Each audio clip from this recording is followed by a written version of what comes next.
যোৱা কেইদিনমানৰ পৰা আমি দেখিবলৈ পাইছোঁ মুখ্যমন্ত্ৰী অসমৰ মাননীয় মুখ্যমন্ত্ৰী ডক্টৰ হিমন্ত বিশ্ব শৰ্মা ডাঙৰীয়া আৰু গৌৰৱ গগৈৰ পত্নীৰ মাজত যি এটা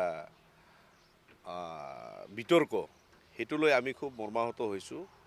আৰু সদৌ কছাৰী ছাত্ৰ সন্থাৰ তৰফৰ পৰা এটা কথা স্পষ্ট আকাৰে ক'ব বিচাৰোঁ, আমি অসমত যিসকল ৰাজনৈতিক নেতৃত্বই প্ৰতিনিধিত্ব লাভ কৰি সংসদত গৈছে, কোনোবাই মুখ্যমন্ত্ৰী হৈ আছে, সিহঁতৰ পৰা অসমৰ ৰাইজে বিশেষকৈ আমি আশা কৰোঁ অসমখন সুন্দৰভাৱে চলাই নিয়ক।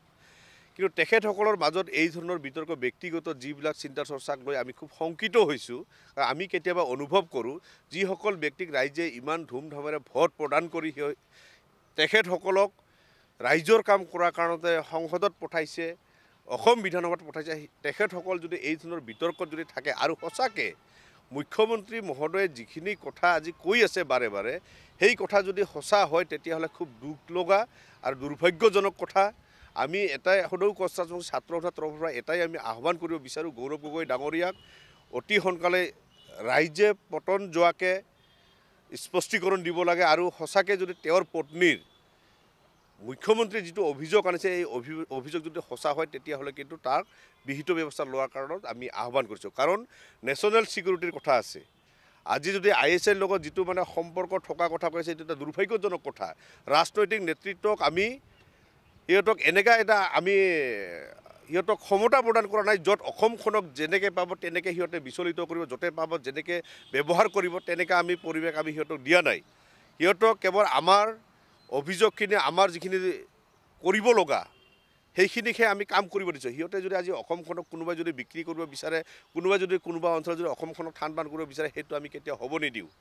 স্পষ্টীকৰণ দিব লাগে আৰু তাৰ প্ৰতি তদন্ত হ'ব লাগে। আৰু মুখ্যমন্ত্ৰী যদি সঁচাকৈ যদি কথাটো কোৱা নাই, যদি মিছা কথা হয়, তেতিয়াহ'লে মুখ্যমন্ত্ৰীৰ এগেইনষ্টতো কেছ ৰুজু কৰিব লাগে। কাৰণ আমি বিচাৰোঁ মুখ্যমন্ত্ৰী এজন সাংবিধানিক পদত থকা এজন মুৰব্বী, সেই মুৰব্বীজনে এইটো মিছা কথা নক'ব। আৰু যদি মিছা কথা কৈছে তেতিয়াহ'লে মুখ্যমন্ত্ৰীৰ ওপৰতো গোচৰ ৰুজু হ'ব লাগে। আৰু যদিহে গৌৰৱ গগৈৰ পত্নীৰ যিটো আজি অভিযোগ আহিছে সেই অভিযোগটো সঁচা হয় তেতিয়াহ'লে তাৰ তদন্ত আৰম্ভ কৰি বিহিত ব্যৱস্থা ল'ব লাগে। কাৰণ আমি এটা কথা ক'ব বিচাৰোঁ, অসম আৰু বিশেষকৈ ভাৰতবৰ্ষত আজি ISIয়ে যি ধৰণৰ আমাক হুংকাৰ প্ৰদান কৰি আছে সেইটো যদি সঁচা অৰ্থত হয় তেতিয়াহ'লে দুৰ্ভাগ্যজনক হ'ব।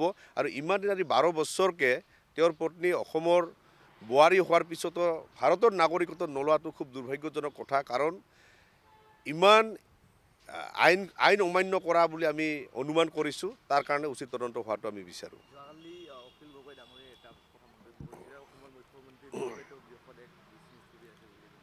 চাওক, আমি এটা কথা ক'ব বিচাৰোঁ, অসমৰ যিসকল আজি নেতৃত্ব লৈ আছে, যাক প্ৰতিনিধি হিচাপত প্ৰেৰণ কৰা হৈছে, তেখেতসকলে নিজৰ ব্যক্তিগত চিন্তা বাদ দি ৰাজহুৱা যিবিলাক সমস্যা সেই সমস্যাবিলাক সমাধান কৰাৰ ক্ষেত্ৰত বাস্তৱসন্মত ৰূপ দিয়াৰ ব্যৱস্থা কৰিব লাগে। আমি আপোনালোকক এনেকা আমি আপোনালোকক দিয়া নাই নহয়, যি ইচ্ছা তাকে কৰিব। আপুনি ভোটত জিকিল বুলি যি ইচ্ছা তাকে কৰিব নোৱাৰে। আমাৰ সমাজখন ইমান থুনুকা সমাজ নহয়। আপোনালোকে যি ইচ্ছামতে যি কাম কৰিব নোৱাৰিব। ব্যক্তিগত চিন্তা পৰিহাৰ কৰি ৰাইজৰ কামখিনি কৰাৰ কাৰণে আগভাগ লোৱাৰ কাৰণে আমি আহ্বান জনাইছোঁ।